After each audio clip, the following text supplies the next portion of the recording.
चलिए आज हम करते हैं क्लास 9 एक्सरसाइज 7.3। फर्स्ट और सेकंड एक्सरसाइज हम पहले कर चुके हैं, जिसने नहीं देखी है वो देख ले। 7.3 एक्सरसाइज करने से पहले दो रूल आपको बताने हैं। हमने पढ़ा था साइड एंगल साइड से ट्रायंगल को कॉन्ग्रुएंट प्रूव करना, एंगल एंगल एंगल से ट्रायंगल को कॉन्ग्रुएंट प्रूव करना। ठीक है, यहाँ पर हम दो रूल और पढ़ते हैं, उसके बाद हम आगे एक्सरसाइज के सम सोल्व करेंगे। और वो क्या है कि साइड साइड साइड, अगर तीनों साइड इक्वल हैं तो भी हम ट्रायंगल को कॉन्ग्रुएंट बोलते हैं। कैसे? मान लीजिए ये आपके पास दो ट्रायंगल हैं A B C and P Q R. अगर ये साइड 5 है, ये 6 है, ये 7 है, यहाँ पर भी 5 है, 6 है और 7 है, तो तीनों साइड अगर इक्वल है तो भी हम उनको कॉन्ग्रुएंट बोल सकते हैं।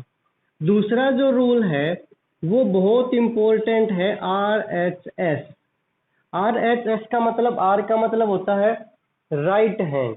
राइट मतलब क्या होता है कि एक एंगल 90 डिग्री का होना चाहिए। H का मतलब होता है हाइपोटेनियस, ठीक है, और S का मतलब होता है कोई भी एक साइड। कोई भी एक साइड 90 डिग्री का एंगल और अगर हाइपोटेनियस, ये अगर इक्वल है तो भी वो ट्रायंगल कॉन्ग्रुएंट होगी। तो इसलिए इस रूल को बोलते हैं RHS रूल। ठीक है, तो हम यहाँ पर इन्हीं का यूज करते हुए फर्स्ट सम सोल्व करते हैं। फर्स्ट सम में क्या गिवन है कि ABC और DBC दो आइसोसेलेस ट्रायंगल हैं। ये ABC कंप्लीट ट्रायंगल है ये। दूसरा DBC, यहाँ से DBC ये ट्रायंगल है। दोनों आइसोसेलेस का मतलब ये साइड भी इक्वल है और ये आपस में इक्वल है।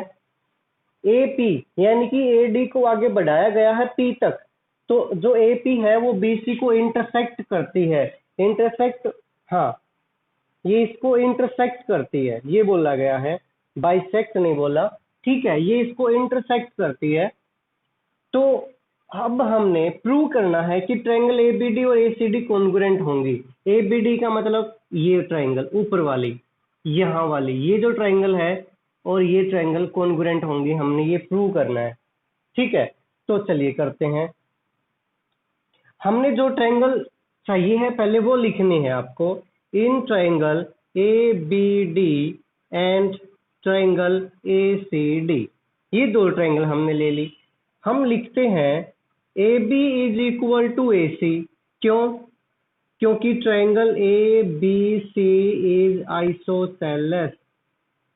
ठीक है, दूसरा हम लिखते हैं BD is equal to CD। ये भी सेम रीजन है कि ये ट्रायंगल आइसोसेलेस है तो ये इक्वल है। तीसरा हम क्या लिखते हैं, AD is equal to AD।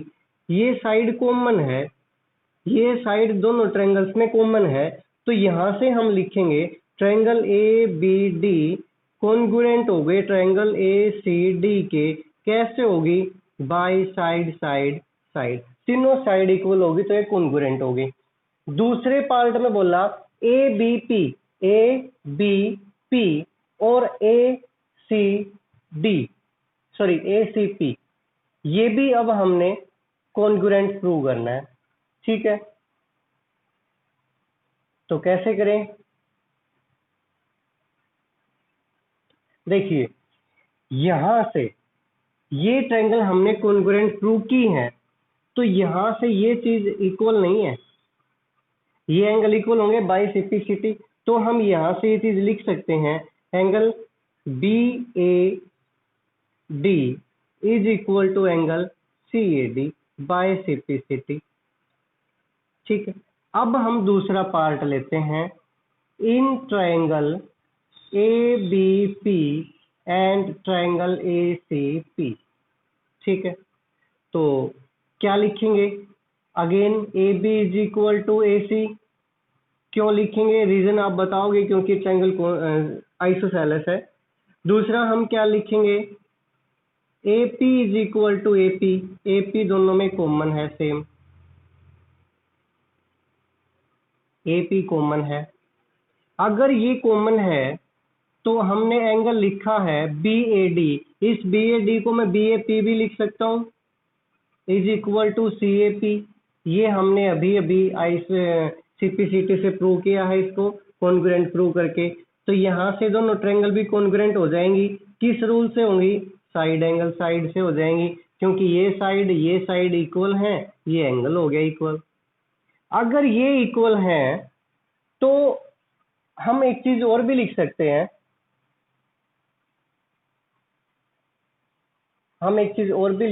और वो क्या लिखेंगे? BP is equal to CP by CPCT. ये हमें चाहिएगा आगे। बीपी और सीपी इक्वल होंगे क्योंकि दोनों ट्रायंगल हमने कॉन्ग्रुएंट प्रूव किए हैं। जब कॉन्ग्रुएंट प्रूव की है तो ये तो अपने आप इक्वल हो जाएंगे। अब हमें तीसरे पार्ट में बोलना है कि एपी बाइसेक्ट करता है एंगल ए और एंगल डी को। हमने एंगल ए को यहाँ पर लिख दिया है, यहाँ से डायरेक्ट थर्ड पार्ट में लिख सकते हो, angle B A P is equal to angle C A P. देखो ये रहा, ठीक है, ये हमने लिख दिया है। अब ये एंगल डी प्रूव करने के लिए हम लिखेंगे in triangle B D P and C D P. अब यहां पर देखो ये साइड तो इक्वल है आइसोसेलेस, ये हमने लिखी है, ये रही सीपीसीटी, ये साइड कॉमन है, तो दोनों ट्रायंगल फिर से कॉन्ग्रुएंट होगी। दोनों ट्रायंगल कॉन्ग्रुएंट होगी हमारी, कैसे होगी? साइड साइड साइड से। तो अगर कॉन्ग्रुएंट होगी तो ये एंगल भी इक्वल होंगे। हम लिखेंगे angle B D P is equal to angle C D P by CPCT. समझ में आ रही ना बात? तो ये भी हम लिख सकते हैं, ये भी हो गया। अब क्या बोला कि जो एपी है वो परपेंडिकुलर बाइसेक्टर है। ठीक है, कोई दिक्कत नहीं है, हमारा ये लास्ट पार्ट है। ये हम कैसे लिखेंगे? Angle B P A plus angle C P A is equal to 180 degree, is equal to 180 degree. क्यों? क्योंकि ये लीनियर पेयर एंगल है, ये बात लिखनी है ब्रैकेट में। क्यों? क्योंकि ये लीनियर पेयर एंगल है। ठीक है, और जब हमने ये ट्रायंगल कॉन्ग्रुएंट यहाँ पर प्रूव की है तो हम यहाँ से ये चीज लिख सकते हैं कि angle B P D is equal to C P D. यहाँ से हम ये देखो, हाँ हमने लिख दिया ना बी डी, हाँ ये लिखा है, ये भी लिखेंगे। यहाँ से हम लिखेंगे angle B P D is equal to angle C P D, ये भी लिखेंगे। क्यों लिखेंगे? क्योंकि ये दोनों ट्रायंगल कॉन्ग्रुएंट हैं तो सीपीसीटी से ये भी इक्वल होंगे। अब ये दोनों एंगल का सम कितना है? 180, दोनों एंगल इक्वल हैं, तो इसको हम बी पी ए भी लिख सकते हैं, B P A and C P A, दोनों का सम 180 है, दोनों इक्वल भी हैं। तो यहाँ से हम क्या लिखेंगे? Angle B P A plus angle B P A is equal to 180 degree.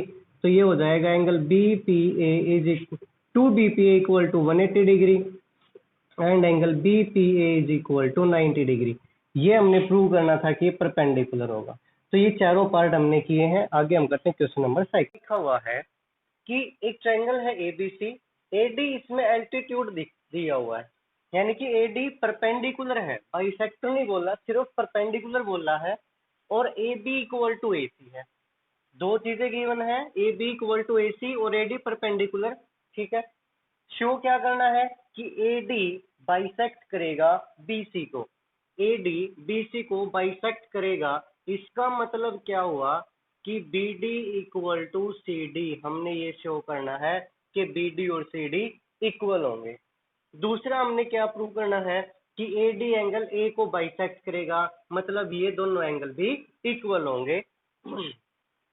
तो करते हैं, देखो हमें ये दोनों साइड चाहिए, ये दोनों साइड हमें इक्वल प्रूव करनी है। ये हमें कहाँ से मिलेंगी? जब हम ये ट्रायंगल लेंगे ए बी डी और ए सी डी, तो लिखेंगे in triangle A B D and triangle A C D. आपको ये ध्यान रखना है कि आपको निकालना क्या है और जो आपको चाहिए है वो आपको मिलेगा कहाँ से, ये सारी बातें आपको पता होनी चाहिए। तो हम ये दो ट्रायंगल ले लेते हैं। यहाँ से A B equal to A C given है भाई, ये बोल रहा है इसमें कि ये इक्वल है। ठीक है, दूसरा ए डी दोनों में कॉमन भी है। ठीक है, तीसरा angle A D B is equal to angle A D C 90 degree है दोनों। अब देखो हमारा रूल था आर एच एस, जो हमने बताया था राइट एंगल ये रहा, हाइपोटेनियस ये रहा, एक साइड ये रही, तो ये हमारा रूल यहाँ पर लागू होता है। तो हम लिखेंगे triangle A B D congruent हो गई triangle A C D by R H S. R H S rule से कॉन्ग्रुएंट होगी, ये कॉन्ग्रुएंट होगी तो हम क्या लिख सकते हैं, B D equal to C D, दोनों बात लिख सकते हैं। ये भी हम लिख सकते हैं कि angle B A D is equal to angle C A D, दोनों कैसे लिखेंगे, by C P C T. बस ये आपका क्वेश्चन था। मेन जो फोकस है ना वो कहाँ पर करना है कि गिवन क्या है और शो क्या करना है, बस। अब इस क्वेश्चन में देखिए गिवन में क्या है, ए बी पी क्यू के इक्वल है, बी सी क्यू आर के इक्वल है, ए एम पी एन के इक्वल है। शो क्या करना है, ट्रायंगल ए बी एम ये वाले ट्रायंगल और ये वाले ट्रायंगल कॉन्ग्रुएंट होंगी, और फिर ये पूरी ट्रायंगल कॉन्ग्रुएंट होंगी, ये दोनों चीजें शो करनी है। तो कैसे करेंगे, अब एक चीज देखिए, B C is equal to Q R given है, B C equal to Q R, ठीक है। हाँ एक चीज हमने और मिस कर दी, A M and P N are median, A M and P N median है। मीडियन का मतलब क्या होता है, जो आधा आधा करेगा। अब एक चीज देखो, जब पूरा बी सी और पूरा क्यू आर इक्वल है और एम और एन मिड पॉइंट है, तो बी एम और क्यू एन भी तो इक्वल होगा ना, ये चीज तो नॉर्मल है। अब देखो मान लिया ये दोनों साइडें 6 सेंटीमीटर की हैं और ये बोल दिया जाता है कि ये एम पॉइंट बीच का है, ये भी एन पॉइंट बीच का है, तो बीच का है तो ये दोनों 3 3 की होगी, इसमें तो कोई शक ही नहीं है। तो यहां से हम क्या लिखेंगे, यहां से हम ये लिखेंगे B C by two is equal to Q R by two, तो हम लिखेंगे B M is equal to Q N. B C का आधा बी एम हो गया, क्यू आर का आधा क्यू एन हो गया। ब्रैकेट में लिखना है आप लोगों को M and N are median, ये मीडियन, ये बात आपने लिखनी है, बस हो गया आपका प्रूफ। अब कुछ नहीं है। अब देखो आपको ट्रायंगल चाहिए थी ये वाले, तो लिखो in triangle A B M and triangle P Q N. मैं सिर्फ बता रहा हूँ, सुनना ध्यान से है, लिखना खुद में है। दो ट्रायंगल होगी, A B equal to P Q given है, B M equal to Q N हमने इक्वल प्रूव कर दिया, A M equal to P N given है। तो साइड साइड साइड से दोनों ट्रायंगल कॉन्ग्रुएंट हो गई। दूसरी बात, एक तो प्रूव हो गया। जब ये हमने कॉन्ग्रुएंट प्रूव कर दी तो हम लिख सकते हैं angle B is equal to angle Q by C लिख सकते हैं। अब हमें प्रूव करना है एबीसी और पी क्यू आर, ठीक है। अब मैं थोड़ी देर के लिए इसको एक बार हटा देता हूँ, क्योंकि हमें पूरी ट्रायंगल चाहिए एबीसी और पी क्यू आर। अब एक चीज देखो, A B equal to P Q given है, B C equal to Q R given है, एंगल बी और एंगल क्यू हमने यहाँ से इक्वल प्रूव कर दिया, तो साइड एंगल साइड से ये भी क्या हो गया, कॉन्ग्रुएंट। तो ये था आपका क्वेश्चन नंबर फर्स्ट। कहा था गिवन क्या है, प्रूव क्या करना है। जो चीज हमने प्रूव करनी है ना, बस आपको ये देखना वो हमें कैसे मिलेगी, कहाँ मिलेगी। जो प्रूव करनी है उसके लिए हमारे पास ऑलरेडी क्या मैटर है और हमें और क्या चाहिए कि हम उसको प्रूव कर सके। बस जब आपको स्टेटमेंट समझ आ गया ना तो क्वेश्चन कुछ नहीं है। नेक्स्ट क्वेश्चन नंबर फोर्थ करते हैं।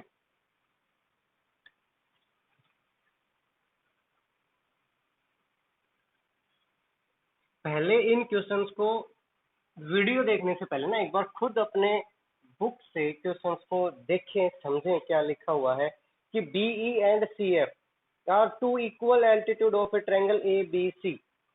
एक ट्रायंगल है ए बी सी,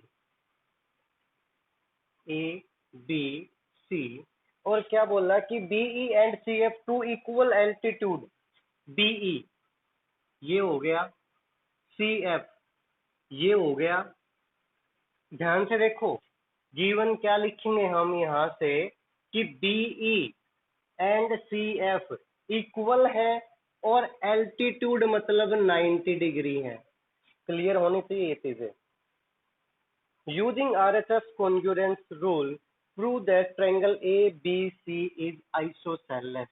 हमने क्या प्रूव करना है कि ABC जो ट्रायंगल है वो क्या होगी, आइसोसेलेस। ठीक है, करते हैं।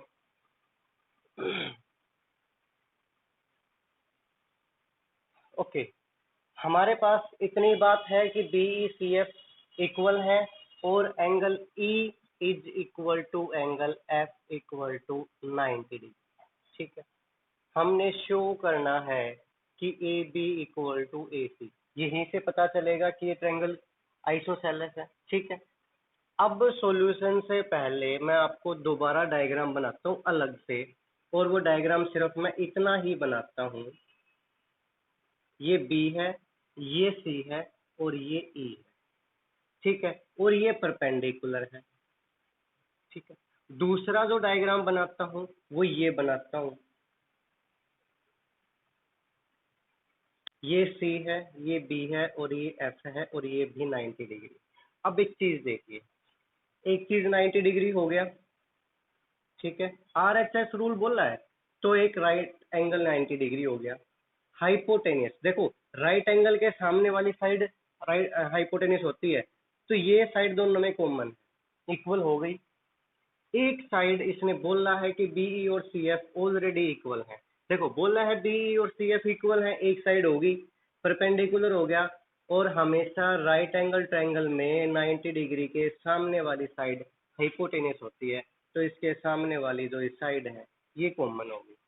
क्लियर होगी बात यहाँ से? तो हम क्या लिखेंगे, in triangle BCF and BCE, हमने दो ट्रायंगल ले ली, BCF एंड BCE। क्या लिखेंगे, BC equal to BC common है, लिख लेना। Angle E is equal to, angle E तो नहीं लिखेंगे यहाँ पर हम लिखेंगे BEC। BEC is equal to angle BFC, 90 degree है दोनों। CF is equal to BE, given है ये चीज, इक्वल है। तो यहाँ से RHS, अब देखो RHS से हमारे पास क्या हो गया कि एंगल B और एंगल C इक्वल होंगे, तो यहाँ से हम लिख सकते हैं angle B is equal to angle C by CPCC। ठीक है, यहाँ से हमने ये बात लिख दी।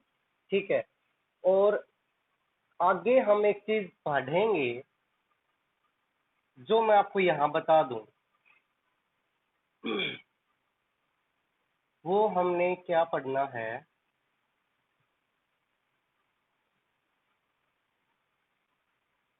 उससे हम डायरेक्ट इसको लिख सकते हैं कि ये साइड इक्वल होंगे। ठीक है, बट अगर हम इसको और ज्यादा प्रूव करने की, यहाँ तक का तो समझ में आना चाहिए आप लोगों को कि हमने ये कैसे प्रूव किया है। ठीक है,